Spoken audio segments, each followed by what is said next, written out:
Kemudian saya lanjutkan ya, yaitu pengendalian cara hayati itu menggunakan biopestisida seperti sesuai dengan bidang saya. Jadi petani-petani saya anjurkan untuk menggunakan pestisida hayati, khususnya adalah cendawan intopatogen. Itu saya ada 2 produk, yaitu namanya Bebas, jadi berasal dari Piperia bassiana. Kemudian yang satunya adalah Bebas Biolek, itu biopestisida mengandung cendawan Lecanisium lecanii. Jadi dua biopestisida itu beda target sasarannya Bu Asti. Kalau yang bebas tadi itu untuk lebih toksik terhadap Coleoptera, jadi Silas formicarius, penggeret umbi. Hama-hama simpanan. Betul, yang sekarang ini masih menjadi trouble yang di petani. Kemudian kalau yang Biolek yang untuk pengendalian hama kutu kebul itu juga itu sekarang sudah banyak diapresiasi, terutama petani-petani yang bergerak dalam bidang tanaman hias, terutama yang anggrek, biasanya banyak yang hama-hama yang berwarna putih itu pasti itu bisa dikendalikan menggunakan agen-agen hayati seperti itu. Karena memang kutu kebul ini memang polifak ya Pak ya, dia jadi sekitar lebih dari spektrumnya luas 500 jenis tanaman Mbak Ajeng. Jadi itu sejenisnya yang bisa nanti bisa dibuat inangnya dari Bimisia tabaci ini. Bimisia itu biasanya meskipun katakanlah itu bukan inangnya, dia tetap survive di situ pasti untuk bertahan diri. Tapi nanti kalau sudah ada inang sesuai pindah seperti itu. Menarik ini. Kemudian yang selanjutnya yaitu pengendalian menggunakan regulasi, ini peraturan pemerintah, biasanya karantina yang menerapkan itu. Tapi biasanya peraturan-peraturan itu ada itu kalau sudah ada case, jadi sudah terlambat. Karena petani sekarang sudah advance sekali. Iya betul. Terutama yang petani-petani yang sekarang generasi Z ini sekarang sudah HP-nya canggih-canggih, medsosnya juga banter-banter, sehingga kalau mencari katakanlah biopestisida itu mengetik ini biopestisida pasti munculnya namanya Pak Jus seperti itu. Jadi itu yang menjadi komponen yang ke-6. Kemudian yang terakhir yaitu pengendalian cara kimiawi. Nah, pengendalian kimiawi ini memang itu dianjurkan apabila teknologi pengendalian yang sebelumnya itu tidak berhasil. Tapi biasanya petani-petani yang ada di lapangan itu sekarang ini dengan menggunakan pengendalian hama secara terpadu, menggunakan konsep-konsep, kemudian taktik-taktik yang saya kemukakan sebelumnya tadi, ada mekanik, ada fisik, ada teknis, itu relatif penggunaan pestisida kimia itu sekarang sudah agak berkurang. Mungkin seperti itu Bu Asti. Berarti kalau misalkan penggunaan pestisida secara kimiawi itu opsi terakhir, raja terakhir, kalau misalkan step-step sebelumnya itu masih belum ini ya dapat mengendalikan.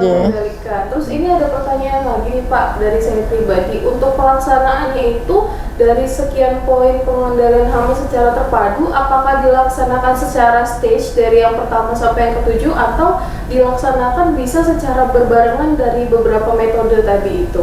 Gitu. Jadi gini Bu Asti sama Mbak Ajeng, itu kita harus melihat pengendalian hama terpadu. Jadi memadukan semua komponen-komponen yang ada seperti itu ya. Jadi itulah konsep dari pengendalian hama terpadu, itu sifatnya adalah dinamis. Karena dinamis, jadi itu menyesuaikan kondisi lingkungan setempat. Jadi katakanlah kalau di Malang gitu, itu yang ada hama lalat kacang seperti itu. Jadi itu kita menggunakan, contohnya kalau lalat kacang itu kita menganjurkan menggunakan mulsa jerami maupun mulsa plastik. Kalau mulsa jerami tadi atau mulsa plastik, kenapa itu saya anjurkan? Karena kalau mulsa plastik terlalu mahal ya. Jadi betul. Mungkin mulsa jerami. Kenapa seperti itu? Karena serangga itu untuk datang pertanaman itu hanya meletakkan telur, Mbak. Jadi meletakkan telur menggunakan ovipositor. Jadi ovipositor itu terletak di ujung abdomen, di belakang perut seperti itu. Nah, pada waktu itu kalau dia mau landing, ibaratnya pesawat, dia mau turun ya, itu dia terhalang oleh jerami tadi. Jadi ovipositornya itu akan terhalang dengan itu sehingga dia kesakitan. Tertusuk ya Pak ya. Jadi serangga itu perasaannya lebih peka dibandingkan manusia Bu Asti. Jadi kalau katakanlah di situ ada racun, ada hal-hal yang mengkhawatirkan keberadaan dia tidak akan mendatangi ke situ. Tapi kalau manusia beda Bu Asti. Jadi kalau manusia dicoba dulu. Ada racun gitu, malah dia berangkat berpoya-poya seperti kita ke kafe atau apa gitu. Jadi makanya dengan begitu kita harus mengapresiasi keberhasilan pengendalian hama terpadu ini, Mbak Ajeng, Bu Asti. Saya sangat memberi apresiasi kepada senior-senior pendahulu kita yang telah menciptakan komponen-komponen teknologi pengendalian itu, terutama senior saya yang sekarang sudah almarhum Bu Wida Nimbi, itu adalah satu-satunya orang pencetus pengendalian hama terpadu. Jadi kalau Bu Asti sama Mbak Ajeng sama Mas Wahid kalau katakanlah mau mencari referensi pengendalian hama lalat kacang gitu, pasti akan muncul namanya Bu Wida Nimbi Tengkano. Beliau adalah ahli PhD lulusan dari S1-nya dari IPB kemudian ke Jepang. Jadi beliau seperti itu, tapi itulah jasa beliau. Makanya saya harus memberi apresiasi itu. Inilah adalah keberhasilan pengendalian hama terpadu yang dirilis oleh beliau-beliau tersebut. Mungkin itu Mbak Ajeng sama Bu Asti. Jadi memang konsep ini, PHT ini merupakan konsep pengendalian yang preventif dan kuratif gitu ya Pak ya. Jadi di awal dan di akhir ini memang harus kita bentengi nih si tanaman.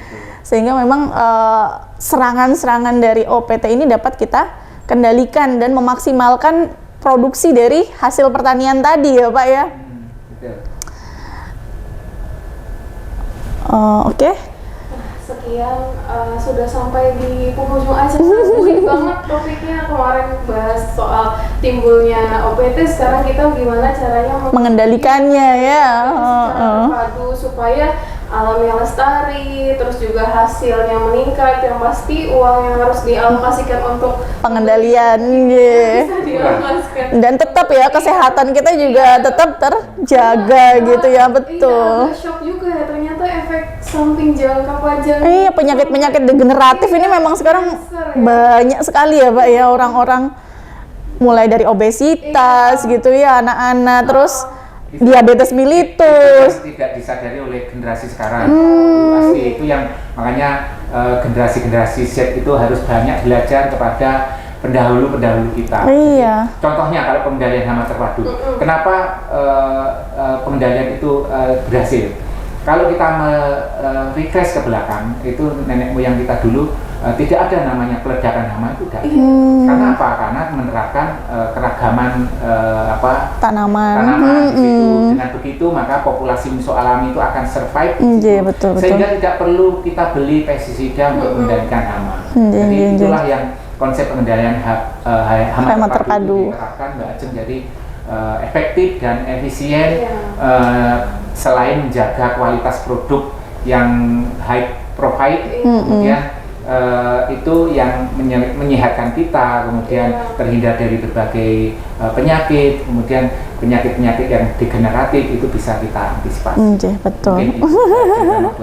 Wih, Masya Allah. Benar. Topik dari podcast Etalase Dewi. Iya, ini menarik banget, Liz. Pengendalian hama penyakit terpadu. Sayang banget nih waktunya sudah di ujung. Terima kasih banyak Bapak Yusuf. Bapak, Masya Allah, matur nuwun sangat. Yang pastinya nggak cuma berguna buat saya secara ini abis ini kita makan ini ya, ubi ya, ubi ungu dan harus langsung beli. Biar glowing. Iya, glowingnya alami ya.